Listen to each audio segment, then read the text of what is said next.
नमस्कार विद्यार्थियों, कक्षा 12 के कृषि रसायन विज्ञान के प्रथम चैप्टर मृदा में आपका स्वागत है। मृदा शब्द की उत्पत्ति लैटिन भाषा के शब्द सोलम से हुई है, जिसका अर्थ फ्लोर या फर्श होता है। यानी पृथ्वी की जो सबसे ऊपरी सतह है, जिसको फ्लोर या फर्श हम कह सकते हैं, वो मृदा से बनी है। यह पृथ्वी की सबसे ऊपरी परत है जो पौधों की वृद्धि के लिए यांत्रिक आधार का अर्थ है कि पौधे को सीधा खड़ा रखने में सहायक है। इसके अलावा जल व पोषक प्रदान करती है। मृदा पादप वृद्धि के लिए एक प्राकृतिक पिंड है तथा इसका कृत्रिम रूप से संश्लेषण नहीं किया जा सकता। मृदा को हम कृत्रिम रूप से नहीं बना सकते हैं, ये प्राकृतिक रूप से ही बनती है। मृदा विभिन्न परतों से बनी होती है, अर्थात मृदा के अंदर विभिन्न परतें पाई जाती हैं। मृदा ऊर्जा, गैस, जल एवं पोषक पदार्थों के पुनर्चक्रण के लिए एक माध्यम है, अर्थात यह ऊर्जा, जल, गैस और पोषक पदार्थों का प्रकृति में बार बार पुनर्चक्रण करती रहती है। पौधों की जड़ों तक ऑक्सीजन मृदा से होते हुए ही पहुंचती है। प्रत्येक कोशिका को जीवित रहने के लिए ऑक्सीजन की आवश्यकता होती है और ऑक्सीजन जड़ों की जो कोशिकाएं हैं उनको जो ऑक्सीजन है वो मृदा के थ्रू ही प्राप्त होती है। मृदा विभिन्न जीवों, विशेषकर सूक्ष्म जीवों के लिए प्राकृतिक आवास का कार्य करती है। जो मृदा है वो बहुत से जीवों के लिए प्राकृतिक आवास का कार्य करती है, जिसमें मुख्य रूप से सूक्ष्म जीव हैं जो मृदा के अंदर पाए जाते हैं। अब क्वेश्चन है, पेडोलॉजी क्या है? पेडोलॉजी या मृदा विज्ञान वह विज्ञान है जिसमें मृदा के जन्म, निर्माण एवं वितरण का अध्ययन किया जाता है। अर्थात मृदा के निर्माण और उसका भिन्न भिन्न स्थानों पर वितरण का जो अध्ययन हम जिस साइंस के अंदर करते हैं वह पेडोलॉजी कहलाती है। मृदा पौधों की वृद्धि के लिए कौन सी आवश्यक दशाएं प्रदान करती है, अर्थात वे कौन सी आवश्यक दशाएं मृदा पौधे को देती है जिससे पौधा वृद्धि करता है। तो सबसे पहली जो आवश्यक दशा है वह है आवश्यक खाद्य तत्व। पौधों की वृद्धि के लिए जो आवश्यक खाद्य तत्व हैं या पोषक तत्व हैं, जैसे नाइट्रोजन है, फास्फोरस, कैल्शियम, पोटेशियम, आयरन है, मैग्नीशियम और भी बहुत सारे पोषक तत्व जो पौधे की विकास और वृद्धि के लिए आवश्यक हैं, वो पौधे को मृदा से ही प्राप्त होते हैं। दूसरा, जल। प्रकाश संश्लेषण क्रिया में जल का उपयोग होता है, जो कि पौधे जड़ों द्वारा ही अवशोषित करते हैं। इसके अलावा विभिन्न पोषक जो पदार्थ हैं वह भी पादप में विलीन अवस्था में ही पौधे ग्रहण कर पाते हैं। अर्थात जितने भी पोषक पदार्थ हैं जो पौधे ग्रहण करते हैं वो जल में विलीन बनने के बाद ही ग्रहण करते हैं, और जल में विलीन जो बनता है वो मृदा जल से बनता है। इसके अलावा जो मृदा जल है वह मृदा के ताप और उसमें वायु की मात्रा को भी नियंत्रित करता है। तीसरी आवश्यक दशा है जो मृदा पौधे के विकास के लिए प्रदान करती है, वह है जड़ों के श्वसन के लिए ऑक्सीजन उपलब्ध कराना। मृदा में स्थित वायु से ही पौधे की जड़ों को श्वसन के लिए आवश्यक ऑक्सीजन मिलती है। मृदा वायु में ऑक्सीजन की मात्रा 20.3% अर्थात वायुमंडल से थोड़ा कम होती है। चौथी आवश्यक दशा है यांत्रिक आधार। मृदा की संरचना इस प्रकार होती है कि उसमें पौधे की जड़ें आसानी से प्रवेश कर जाती हैं, जिससे पौधे को यांत्रिक आधार मिलता है। अर्थात जो जड़ें मृदा में आसानी से चली जाती हैं उसकी वजह से पौधा है वो भूमि पर सीधा खड़ा रह पाता है। पांचवी दशा है वो मृदा ताप। मृदा ताप का अनुकूलन बनाए रखती है और हमें मालूम है कि पौधे की वृद्धि के लिए एक निश्चित तापक्रम का होना आवश्यक है, वो मृदा द्वारा ही नियमित किया जाता है। अगला जो क्वेश्चन है वह है मृदा के संगठन को समझाइए। मृदा के संगठन को हम निम्न रेखा चित्र द्वारा आसानी से समझा सकते हैं। जो मृदा होती है उसके दो मुख्य रूप से हम दो भागों में बांट सकते हैं। पहला मृदा का ठोस भाग, दूसरा मृदा का अवकाश या रंध्रावकाश या रिक्त स्थान या खाली स्थान। मृदा का 50% भाग है वह ठोस भाग से मिलकर बना होता है और 50% भाग उसका रिक्त या रंध्रावकाश के रूप में होता है। जो ठोस भाग 50% है उसमें मुख्य रूप से खनिज पदार्थ और दूसरा जो है वो कार्बनिक पदार्थ पाए जाते हैं। अर्थात मृदा के कुल भाग का 45% खनिज पदार्थ होते हैं और मृदा के कुल भाग का 5% कार्बनिक पदार्थ होते हैं। खनिज पदार्थ होते हैं वो चट्टानों के टूटने से, उनके अपक्षय होने से, उनके धीरे धीरे नष्ट होने से प्राप्त होते हैं। जैसे कंकड़ है, बालू है, सिल्ट है, क्वार्ट्ज है, फेल्सवार है, सिलिका है, एल्यूमिनियम है, आयरन है आदि।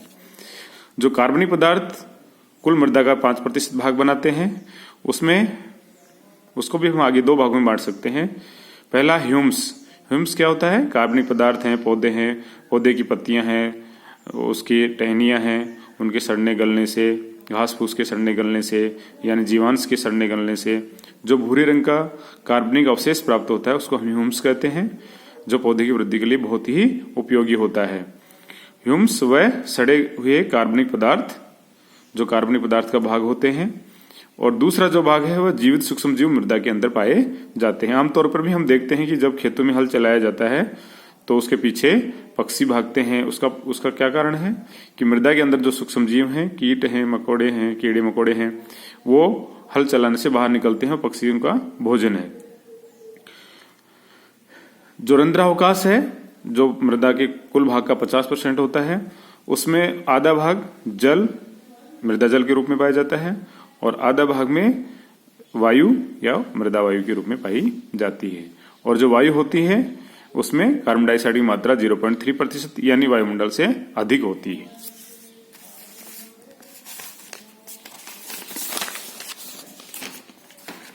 अगला क्वेश्चन है पृष्ठ मृदा व अवमृदा में अंतर स्पष्ट कीजिए। पृष्ठ मृदा, मृदा की वह ऊपरी परत जिस पर कृषि कार्य किए जाते हैं, पृष्ठ मृदा कहलाती है। 0 से 15 सेंटीमीटर, अर्थात भूमि के सबसे ऊपर वाली मृदा जो लगभग जिसकी गहराई 1 फीट तक होती है, जिसमें हम हल चलाते हैं, कृषि कार्य जितने भी कृषि कार्य होते हैं, जहां फसल उगती है, वो ऊपर वाली जो मृदा है वो परत कहलाती है पृष्ठ मृदा। और उसके नीचे पृष्ठ मृदा व पैतृक पदार्थ का अर्थ होता है जिन पदार्थों से मृदा बनती है, उन पैतृक पदार्थ और जो सबसे ऊपर की पृष्ठ मृदा है उसके बीच का जो भाग है उसमें जो मृदा होती है उसको हम अवमृदा कहते हैं। अब इसमें इसका तुलनात्मक अध्ययन अगर हम करें तो अपक्षय, पृष्ठ मृदा है उसका पूर्ण रूप से अपक्षय हो चुका होता है, जबकि अवमृदा का पूर्ण रूप से अपक्षय नहीं होता है, उसका आंशिक रूप से ही अपक्षय हो पाता है। जब उसका पूर्ण अपक्षय हो जाएगा तो वो पृष्ठ मृदा के रूप में बदल जाएगी। मृदावातन अर्थात मृदा के अंदर वायु की मात्रा और वायुमंडल और मृदा के बीच में गैसों का आदान प्रदान वो पृष्ठ मृदा में बहुत अच्छा होता है और अवमृदा में वो उतना अच्छा नहीं होता है, निम्न श्रेणी का होता है। कार्बनिक पदार्थों की मात्रा हम जानते हैं कि ह्यूम्स है या सड़ी गली पत्तियां हैं या कार्बनिक खाद है, ये सब हम कृषि कार्य के लिए पृष्ठ मृदा में ही डालते हैं, इसलिए वहां कार्बनिक पदार्थ की मात्रा बहुत उच्च होती है। उसके नीचे अवमृदा में उसकी मात्रा कम होती है। सूक्ष्म जीवों की संख्या व क्रियाशीलता, चूंकि कार्बनिक पदार्थों की मात्रा ज्यादा पृष्ठ मृदा में होती है और वहां अच्छा वातन भी होता है और वहां मृदा जल भी होता है, इसलिए सूक्ष्म जीवों की क्रियाशीलता भी वहीं अधिक होती है, उच्च होती है। उसके नीचे वाली मृदा में वो निम्न हो जाती है। पोषक पदार्थों की मात्रा, कार्बनिक पदार्थ और अन्य जो उर्वरक हम डालते हैं वो मुख्य रूप से पृष्ठ मृदा में ही होते हैं जहां हम कृषि कार्य करते हैं, इसलिए वहां पोषक पदार्थ की मात्रा उच्च होती है और उसके नीचे कम हो जाती है। ह्यूम्स व कार्बनिक पदार्थों के कारण पृष्ठ मृदा का जो रंग है वह गहरा भूरा हो जाता है और अवमृदा है उसका हल्का पीला होता है। धनायन विनिमय क्षमता पृष्ठ मृदा की उच्च होती है और अवमृदा की निम्न होती है। अगला प्रश्न है मृदा परिच्छेदिका का नामांकित चित्र बनाते हुए विभिन्न मृदा संस्तरों का वर्णन कीजिए। जब हम मृदा को ऊर्ध्वाधर खड़ी काट से अगर काटें तो उससे इस प्रकार की संरचना है वो प्राप्त होती है, जिसमें हमें विभिन्न प्रकार की परतें दिखाई देती हैं। इनको हम मुख्य रूप से O, A, B, C और R में विभाजित कर सकते हैं। सबसे ऊपर वाला जो संस्तर है वो O संस्तर है, जिसका मतलब होता है ऑर्गेनिक या कार्बनिक पदार्थों युक्त संस्तर। यहाँ इसका मतलब यहाँ कार्बनिक पदार्थों की मात्रा अधिक होती है। पादप व जंतु अवशेष अपघटित व अल्प अपघटित अवस्था में इस संस्तर के अंदर पाए जाते हैं, जो कि एक तरह से क्या है, पृष्ठ मृदा ही होती है। उसके नीचे अवमृदा, जिसको हम ए संस्तर बोलते हैं, उसके नीचे निक्षेपित या संचयन स्तर कहलाता है। निक्षेपित का मतलब होता है कि जल से घुल करके उसके बाद उसमें छन करके जो नीचे आकर के इकट्ठे हो जाते हैं उसको हम निक्षेपण या संचयन स्तर कहते हैं। उसके नीचे जो भाग है वह कम अपक्षेद संस्तर है और सबसे नीचे कठोर चट्टान है, यानी वे पैतृक पदार्थ हैं जहां से मृदा का निर्माण शुरू हुआ है।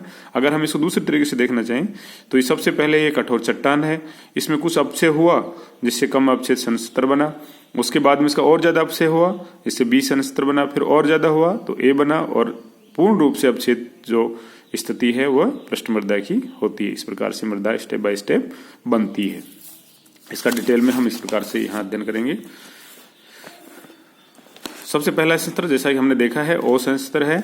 ओ का मतलब ऑर्गेनिक कार्बनिक, अर्थात यह कार्बनिक पदार्थों की बहुलता वाला सबसे ऊपर वाला संस्तर होता है। इसको भी हम दो भागों में बांट सकते हैं, ओ फर्स्ट और ओ सेकंड। ओ फर्स्ट है, उसमें बिना सड़े गले पदार्थ युक्त संस्तर है, यानी जस्ट ऊपर वाला, जिसको हम नंगी आंखों से भी देख सकते हैं। और O2 है, उसके थोड़ा नीचे पूर्ण अवघटित कार्बनिक पदार्थों का संस्तर, लेकिन दोनों है कार्बनिक पदार्थों वाला संस्तर ही है। फिर उसके नीचे जो संस्तर है वो ए संस्तर है।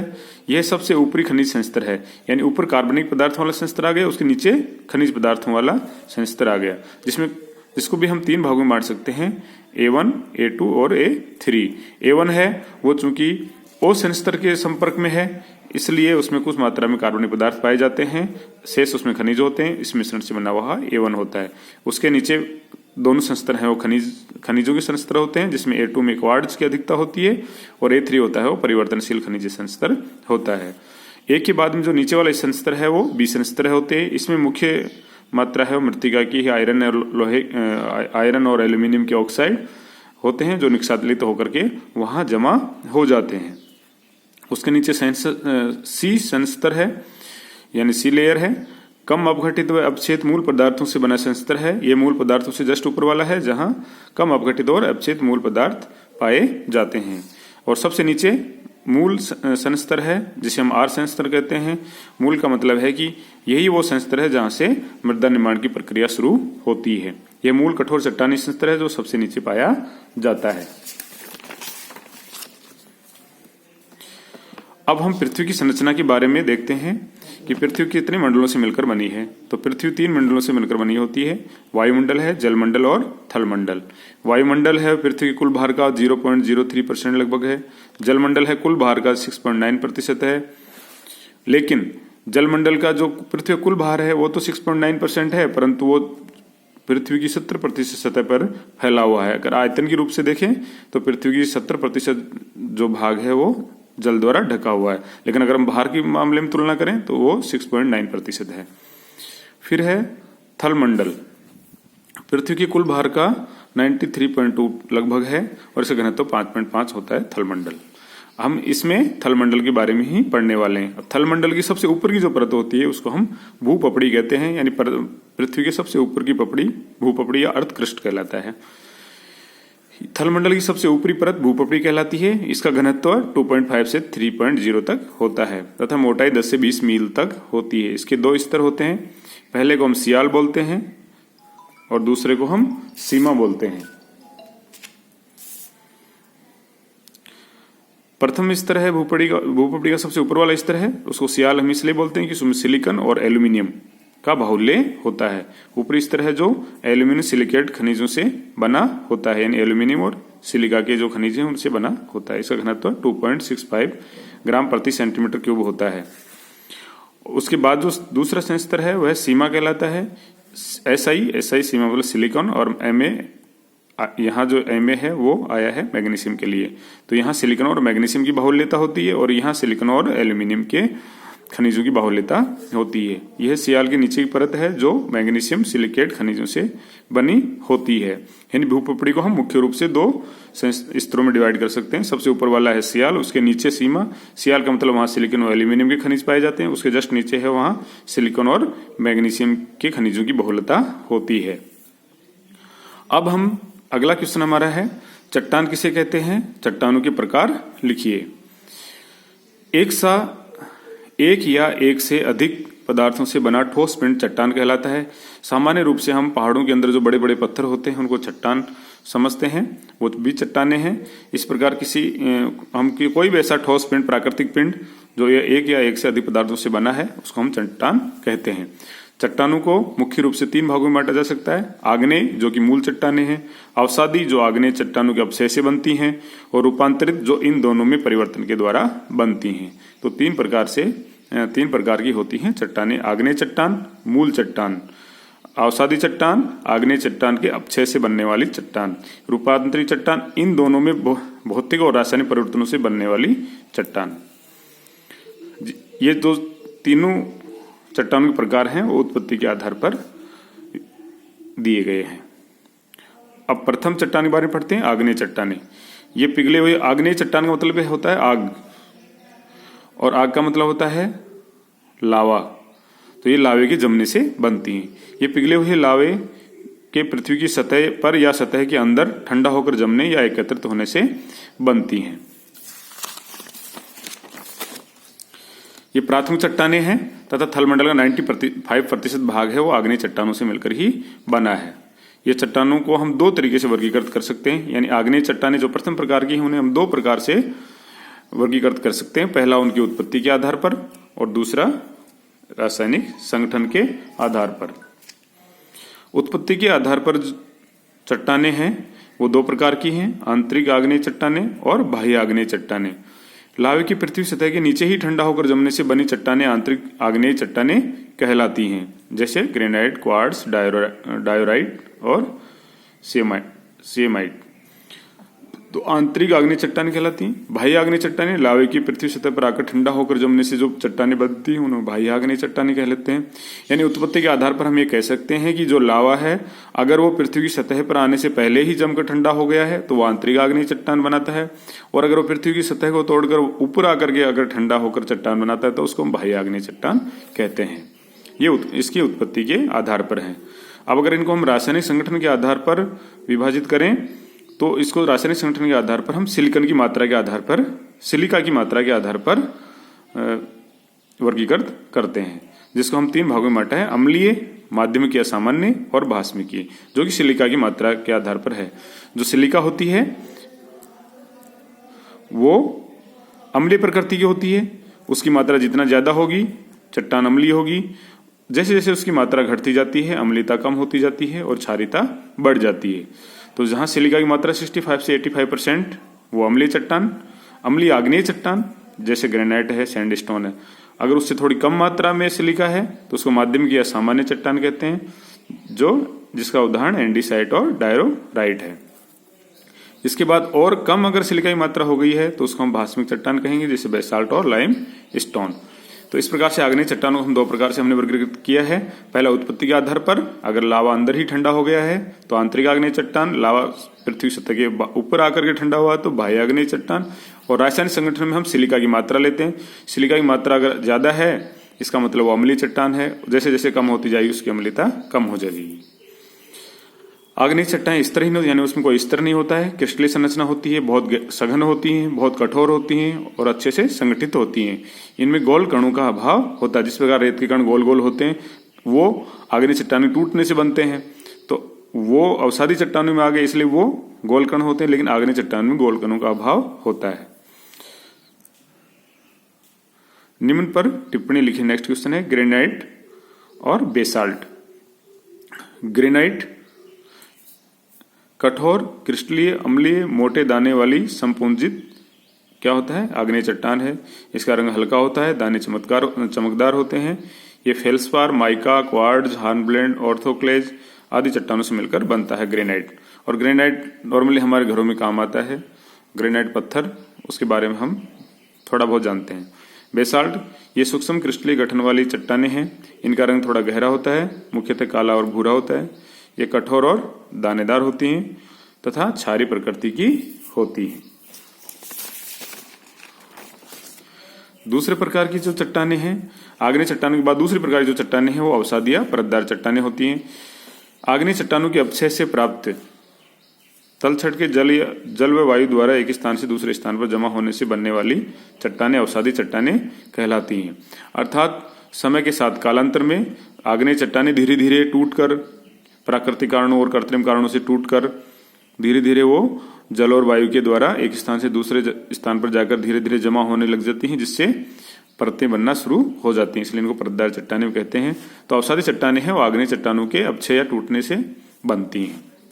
ये परतदार होती हैं, छिद्रदार होती हैं, कोमल होती हैं तथा इनमें जीवावशेष भी पाए जाते हैं। चूंकि अवसादी चट्टानें हैं मूल चट्टानें नहीं है और जमा होने से बनती हैं, इसलिए उसमें जीव विभिन्न प्रकार के जीव, पेड़ पौधे या जंतु दबने से वो उसके अंदर जीवावशेष भी पाए जाते हैं।